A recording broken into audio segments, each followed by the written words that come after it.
Seventh word today, the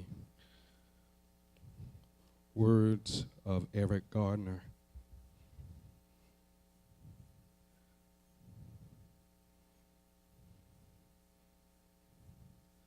And I'm going to read all of the last words of Eric Garner.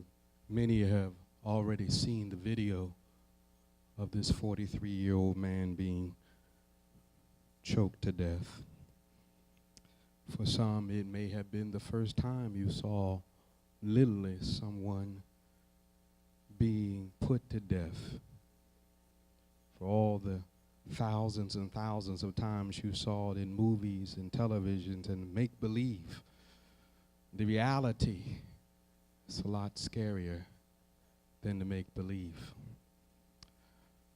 The words of Eric Garner, you might have missed these words because you were so transfixed by the video itself that you saw the physical act of the police surrounding him and then from behind grabbing him by the neck and then choking the very life out of him. You may have missed what he was actually saying.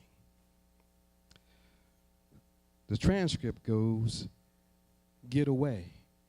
For what? Every time you see me, you want to mess with me. I'm tired of it. It stops today." Why would you? Everyone standing here will tell you I didn't do nothing. I didn't sell nothing. Because every time you see me, you want to harass me. You want to stop me selling cigarettes. I'm minding my business, officer. I'm minding my business. Please just leave me alone. I told you the last time, please just leave me alone. Please don't touch me. Don't touch me. I can't breathe. I can't breathe. I can't breathe. I can't breathe. I can't breathe. And so the last words where he says, "I can't breathe," transfix us because we recognize that experience together. That is a universal experience, whether you're black or brown or white. You may have experienced a moment in your life where you have actually could not breathe, where you were either drowning in some water or drowning in a pool, and for a moment you could not be able to breathe. You could not be able to contain yourself. Maybe somebody else was choking you and you could not breathe. Maybe someone was sitting on your body and the oxygen was going out of your body. You may have experienced a universal moment of not breathing. So when we say the words, "I can't breathe," when I say and we say the words, "I can't breathe," we have a universal understanding of what that means and the pain that he must have felt. But that wasn't the message he was trying to send. That's not what he was trying to do this day, because the reality for him is that he had been harassed over and over and over and over and over again. That this was not a situation that was once in a lifetime or once in a month or once in a week. It was happening to him every day of his life. When this particular police officer saw him, he knew his name because he'd always been harassing him. He'd always been there because these police officers, to talk policy just for a minute, were told by their mayor to go out and make stops and frisks. They were told as a policy that this is something that we will do over and over again. And when a police officer came back and did not have enough stops and frisks, his supervisor sent him back out and said, "Get some more." And so the police officer who's in this situation, what does he do? He looks to the person that he thinks he can be able to get in a stop and frisk and to be able to do it in a way in which he won't get in trouble. So he goes back to the same person over and over and over again.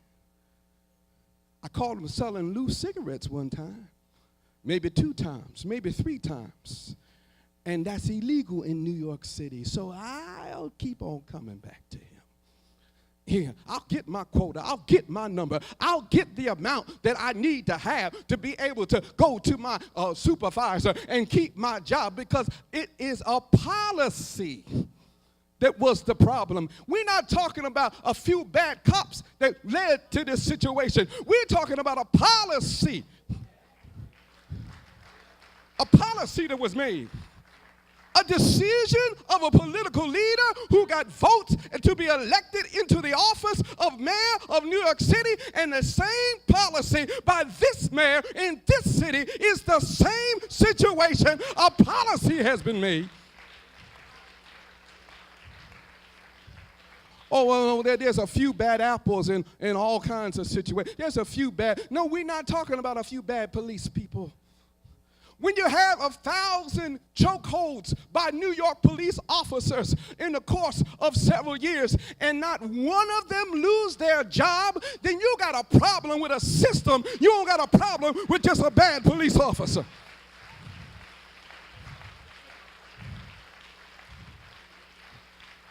In our own city, where you have stops and frisks going up from 100,000 in 2006 to rise to 250,000 in 2009, you got a mayor who made a policy, you got a commissioner who made a policy, you got a captains who are following a policy, you got supervisors who are following a policy that is going down to the local police person and saying to themselves, I better find somebody to stop if I want to keep my job.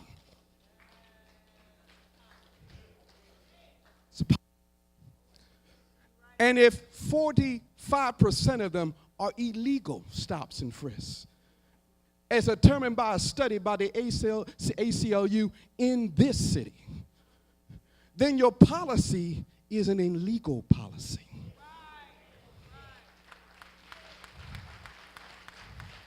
Your policy is an unconstitutional policy. Your policy is a terroristic policy on the people of black and brown within this city. Yes, I did say terroristic.